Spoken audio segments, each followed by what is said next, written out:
break with you today, man. Where your energy at? Today is Mental Health Mondays. I love Mondays, man. 'Cause when I was doing wrong, it wasn't guaranteed I'd see a Monday. And there was plenty of times I was in jail on a Monday. So that's why I love Mondays, man, because I got my freedom. Not my physical freedom only, but my mental freedom. It's about your perspective. You are the sum total of the perspective that you have about life. Because the experience isn't something physical that we have. It's not tangible. It's just somewhere our consciousness is. Our consciousness is based on our perception.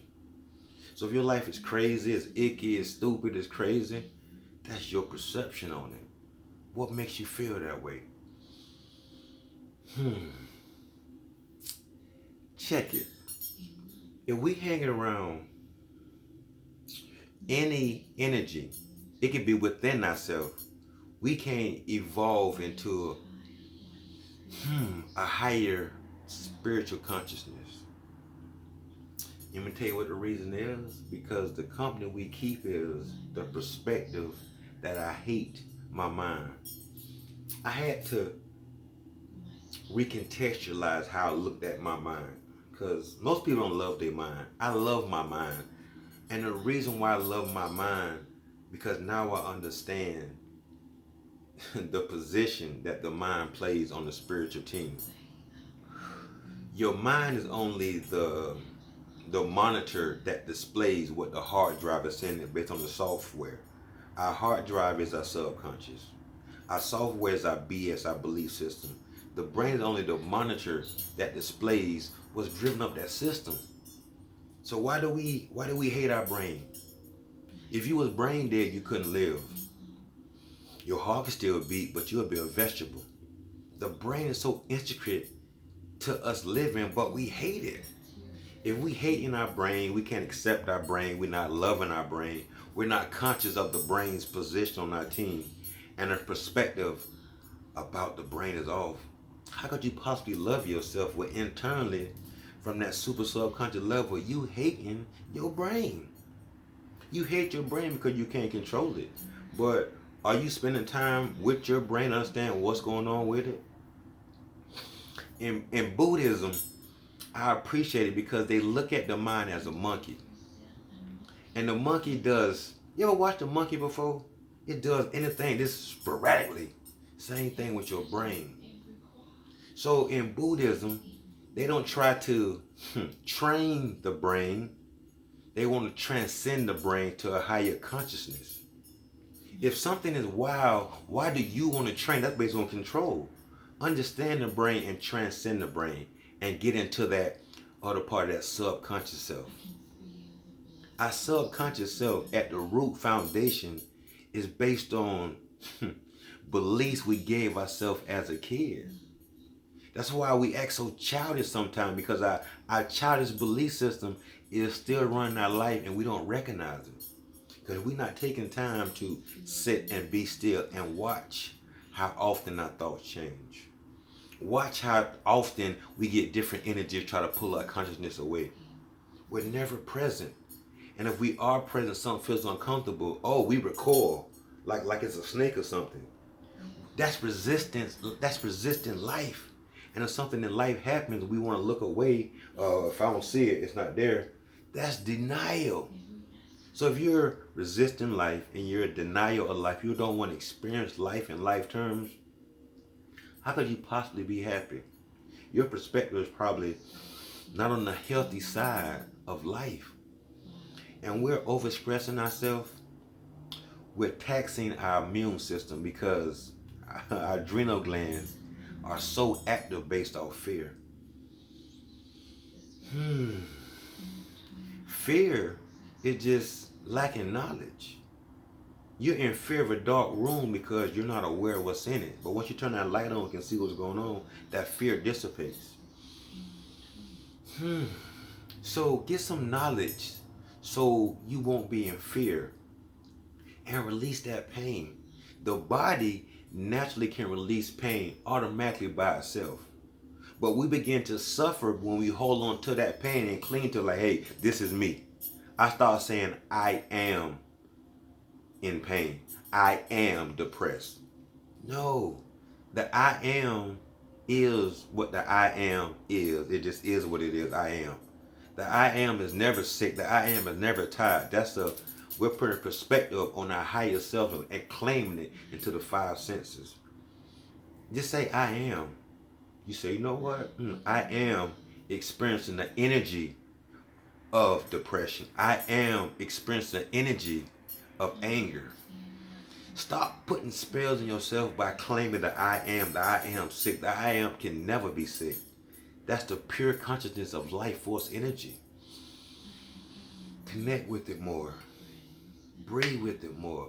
Appreciate an uncomfortable situation, because that is a key clue to know that if I release this and stop clinging to it, I can feel better. Let me stop denying why I feel the way I feel. Let me stop masking the way I feel. Let me stop suffering in silence. Why? Because we in fear. We in fear of what? Being alone. We in fear of what? Get that knowledge and release that fear. Release that pain and stop suffering. Breathe in the I amness and just be. Nike is a company. They just do it. Spirituality and Namaste Thug, we just be it. By breathing. We are our breath. You can drink water. You can live for a little while. You cannot eat. You can live a little longer. But how long can you live without breathing? You ever heard somebody say, I'm going on a breathing fast? I'm not going to breathe for 5 days. That's impossible. That's your essence. That's your blessing. It's the prana that comes in our nose. And then we exhale it. What's the rush? What's your angst? The way we breathe can welcome anxiety. Our perspective can entice depression. And our lack of knowledge can keep us in mental shackles. Love yourself enough just to sit still and be, and watch how untamed your brain is. I apologize, not your brain. How untamed the signals that are triggered to your brain based on your habits. I'm asking this week, just take 5 minutes. Sit still and just be the breath and see how different thoughts try to entice you to do something different. Just watch how your mind your thoughts just go to bubbling like something going on. You can sit still and still move. I'm sitting still, but those thoughts are still moving. Because you know why? We're told our brain to make sure I don't be judged. Make sure I'm not stressed today. Or make sure nobody don't aggravate me today. That's not your brain job. So you put, what I want to call it. You put responsibility on the brain that is not its job. So why you think it's never resting? It's always moving. It's always tired. That's like if I told you go outside and lift 1,000 pounds, and you can't leave until you do it. How stressed out would you be? How strained would you be? How much self-doubt would you have in yourself if I'm giving you something you know you can't accomplish? We're doing the same thing to our brain. Stop putting that responsibility on the brain and you jump into the driver's seat of responsibility and self-discipline and handle what you got to handle from the inside out. Whatever happens to you, whatever you feel, it happens inside you. Nothing truly happens outside you. It happens inside you first, and then it projects out. Only way something can affect you if you're allowed to come in.